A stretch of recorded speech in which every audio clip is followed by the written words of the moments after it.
Преди около месец беше похода на Ботевите четници от Козлодуй. Днес е време аз да направя моя мини преход от Враца горе до връх Вола.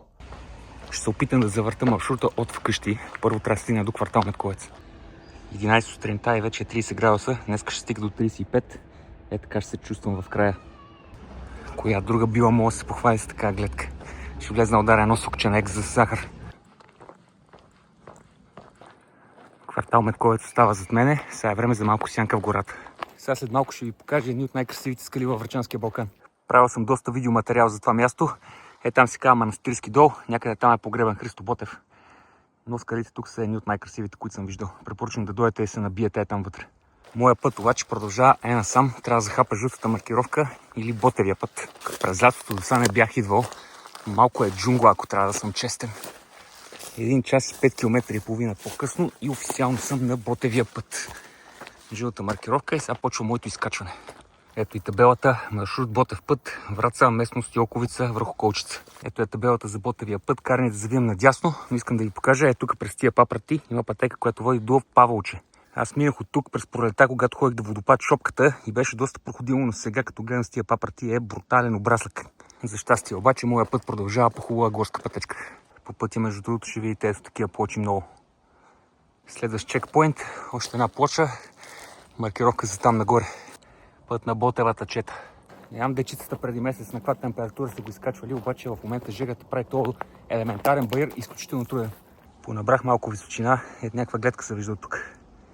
Стигнах до поляната, тук е паднала табелата, обаче ще поне да я закрепим тук горе. Не седи на земята. Така е прекрасно място, стига да не печеш 32 градуса жега. Това ще ви покажа арената. Това тук аз му викам арената, защото тук Христо Ботев е идвал на времето и е бил всичките босове от The Witcher и Dark Souls да тренира, да освобождава България. Тук спирам малко за почивка на сянка и ще използвам момента да изпратя много поздрави на Панайот от Гоце Делчев и на Витаморка от София, защото знам със сигурност, че те направиха похода преди точно 1 месец. Не знам дали ще изгледат видеото до тук, обаче все пак им правя евала. Продължайте да ходите в природата и да се кефите. Добре, много стръмно бе. Тук сега че излизам на Талшаница. Това е Талшаница тук. Има доста готино погледно място там отсреща. Гледайте сега да ви покажа и да ви обясна. Там долу някъде се спуска водопад шопката, който не тече в момента. Има и много яки пещери. Това там горе е кръста, където отиваме, върх Вола. Тук долу наляво, това е село Паволче. А пък там по-вдясно се скрива село Челопек. Доста красиво местенце е тук. Както виждаме на маркировката, пътят продължава там в кръсталаците. Това тук надолу по принцип се стича реката за водопад шопката. Както виждате е пресъхнало. Бях забрал този участък тук колко е стръмен. Намирам се на местност Лесковото изворче. Ето тук пише, че четата са се установили на почивка. Тук сега правим ляв завой.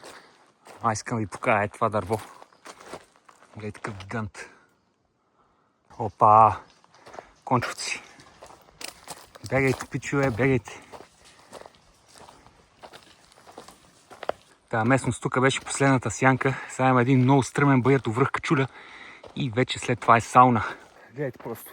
Не е нормален баир. Баир до шеватка е това. Цялото е това оттам долу. Това каменак тук е връх Качуля.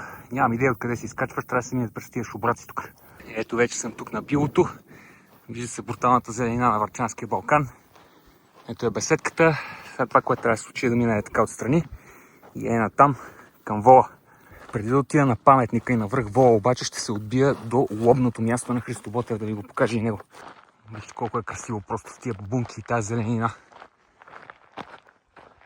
Това е разклона за местност Йолковица и лобното място. Натам продължава за Вола и ние ще стигаме насам. Сега отново някой ще каже, това е хахо-хихи. Обаче ако идвате тук, имайте предвид, че има някаква много странна, някакси зловеща енергия на това място. Ето това тук е лобното място на Христо Ботев. На камъка пише на Верихия Ботев: изпълни се пророчеството твое, жив си ти. Реално Ботев е загинал тук. Единственият оцелял е Никола Обретенов, в който Ботев е паднал в ръцете му, след като е бил прострелян от някъде.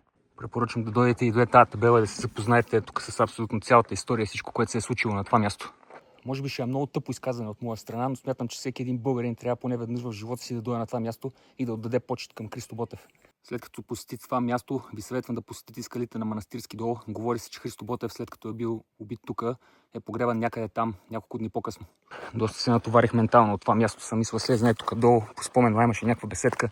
Седна си почина малко, пия на водица и продължавам към вола. Да, правилно съм запомнил, ето тук има беседка на сянка, пейка и имаше една много яка поляна. Да, ето там нагоре и ето насам надолу. На тази поляна, между другото, винаги има супер много цветя и пеперуди. Представям си, че това са душите на Ботев и неговите четници. Вижте колко е красиво там долу при лобното място. Вижте колко е брутално. Това е околчица, това е качуля и тук по средата виждаме полето. През Паволче и Челопек си има царски асфалтов път, който мога ви закара право на върха. Аз обаче 13 км, 840 изкачване. Идеално ми е. В този горещ делничен ден даже има кола тук. Няма да съм сам, не мога повярвам. Тук на тази поляна отсреща е много красиво. Там има и навес. Сега ще се качим тук до паметника обаче. Ето ме пред паметника. Поклон пред тебе, войводо, и твоето дело, както и на твоите четници. Вижте, тук на този камък има нещо като карта. Заменени са почти всичките пари с евро. Но ето тук е останала една стотинка, 50. Тук се намирам точно до паметника. Гледката не е много добра. Ще отиде там отсреща, защото се вижда много по-добре долу към полето. Ако сте от хората, които събират печати, тук може да сканира кода. Те спичове пък откъде се взеха. Малко история тук за това място. Това беше на времето хижа околчица. Сега не работи. Обаче 90-те години и 2000-те, когато бях малък, много често ни водеха тук. Това нещо работеше и си прекарвахме уникално. Ето тия платформи, мисля, че скачат планеристите. Айде да разгледаме какво се вижда.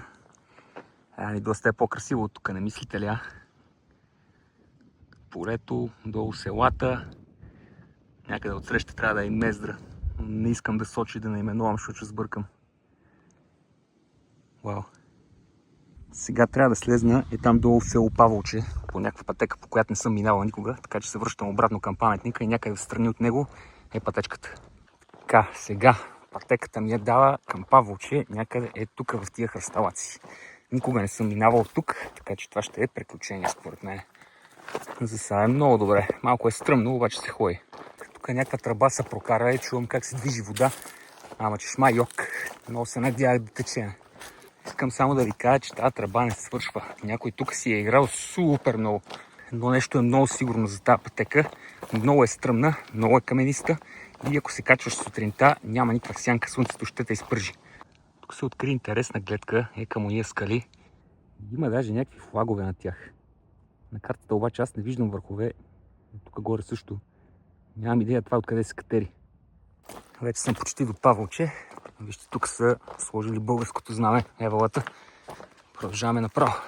Ето къде излезнах, вече виждам къщи. Слънцето много не ми дава да ви покажа, обаче гледайте такъв отвес. Вижте, че някъде там горе бях. Среща някакъв багер извършва някаква дейност. Аз обаче си слизам ето тук в селото. Дано само да няма кучета. Паволче ми е Бевърли Хилс. Мац. Гати палатите, гати чудото. Гледайте просто за какво стана въпрос. Ненормално красива къща. Тук има някаква църквичка. Дали има вода обаче? Някакъв храм е на Иван Рилски. Го долу главния асфалтов път. Това да ви тече. О, благодаря ти. Сега следва много неприятна част. По асфалта пеша чак до Враца. Охо, в Паволче има училище. Основно и се казва Христо Ботев. Това е игрище с топ гледка, гледайте. Вау. Вижте олдскул кладенец. Нагоре отново някакви страшни палати. Палати лате. Палати с перфектни гледки. Искам и аз да съм богат някой ден. И тук казвам чао на Паволче. Тук е едно много приятно място с беседка за отдих, точно до асфалта. Има някакво много добро дърво тук, гледайте. Гледайте сега да ви покажа нещо. Ето тук, зад тази бариера се минава и се тръгва пътеката за водопад Шопката. Мога да дойдете, спрете колата някъде тук и тръгвате право нагоре. Като пътека има само в началото и после в дивотията. Тук пак изненадан, защото има къде да се ходи за пешеходци. Аз съм супер изненадан. Тук нагоре преди беше хотел Хъшовете, не знам дали все още е така. Беше доста популярен, сега не знам. Може би е прекръстен на хотел Генезис, не знам ли. Така баш на финала, преди главния път за Враца, отново стана мизерия. Там долу продължава за главния път, аз свих тук да видя какво пише на табелата. Тук някъде май почва Ботевия път. Да, реално от тук тръгва някъде, там нагоре. Това е дирекцията на природен парк Врачански Балкан, а самата пътека реално започва най-най там долу при асфалта. Това е баш официалният старт на пътя с жълтата маркировка там нагоре. Това е природен парк Врачански Балкан. В смисъл, че дечицата идват някъде оттам. На мен по асфалта не ми хареса. Тук виждам някаква пътека, която я няма на картата, мисля да се пробвам по нея. В момента направо минам за един Ариан. Тук някъде наблизо май беше този новия ритейл парк. Май имаше Kaufland, така че ще влезем там. Пътеката поизчезна малко тук, бая е обрасъл, както виждате. Но мисля, че почти излезнах. Много лошо се наших тук. Гледайте сега какви глупости трябва да правя, за да излезна от тук, леле майко. Ужаст. Ужаст. Леле, гледайте. Леле майко. Ето го новия ритейл парк, където целият северо-запад се стича. Аз обаче цепим право към Kaufland. Майганче.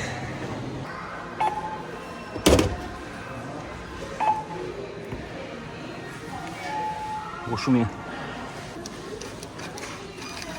Хайде на здраве.